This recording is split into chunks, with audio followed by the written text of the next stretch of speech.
Let's turn to the war in Ukraine now and the ongoing fighting in the eastern city of Bakhmut. The city, close to the areas occupied by Russia in Ukraine's eastern Donbass region, has effectively been under siege for months. Well, Russian forces have been advancing on it, but Ukraine's military leadership has promised to keep fighting for the city. That came after it seemed preparations were being made for a withdrawal, but that's now been ruled out by President Zelensky. And the head of the Wagner mercenary group, which is spearheading the Russian attack, has called for more ammunition and reinforcements if they are to win the battle. Well, the UK's Ministry of Defence has also touched on Bakhmut in its daily intelligence bulletin on Ukraine. It says the Ukrainian defence of the city continues to degrade forces on both sides. But it adds that over the weekend, the defenders likely stabilise their defensive perimeter following previous Russian advances into the north of the town. However, it also notes that because Russia has destroyed bridges to Bakhmut, Ukraine's resupply efforts are being hampered by the need to use unpaved tracks.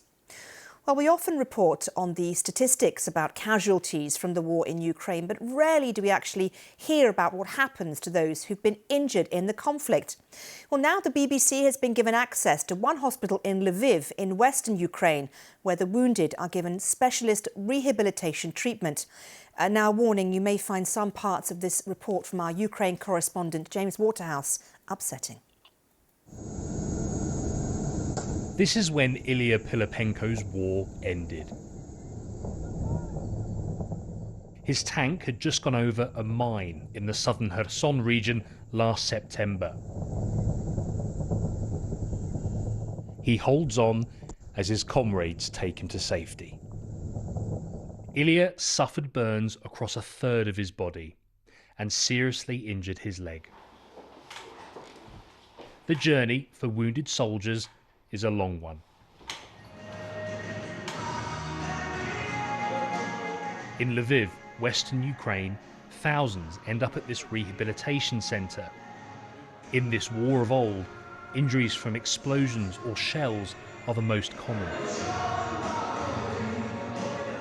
While Ilya is one of many, it's been an isolating 6 months. I had many surgeries, a skin graft and 3 operations on my leg. There was a search for doctors, hope for specialists who may be able to save my leg. Then there was disappointment, and then some hope, because losing a limb is not the end. Ilya is learning to look ahead. But his next chapter is unlikely to be from the front line. Thousands of injured soldiers find themselves in hospitals like this across Ukraine, and that is putting a real strain on the country's health system. The fighting, or the brutality of it, that they've come from is unimaginable, but a return to a fuller life is possible. On a cold Kyiv morning is a perfect case in point. We last saw Hlib in May, when he was being treated for a broken pelvis and jaw after he returned from captivity. He's also lost vision in one eye and has been told his military days are over. Instead, he helps other veterans. My country, my troops, the Marines need the best of the best. Deep inside, I still feel guilty I'm not in the forces. But I can be effective even when I'm not in military uniform. Every Ukrainian bears some of this invasion's weight. Where there is hurt, there is some healing, despite everything. James Waterhouse, BBC News, Kyiv.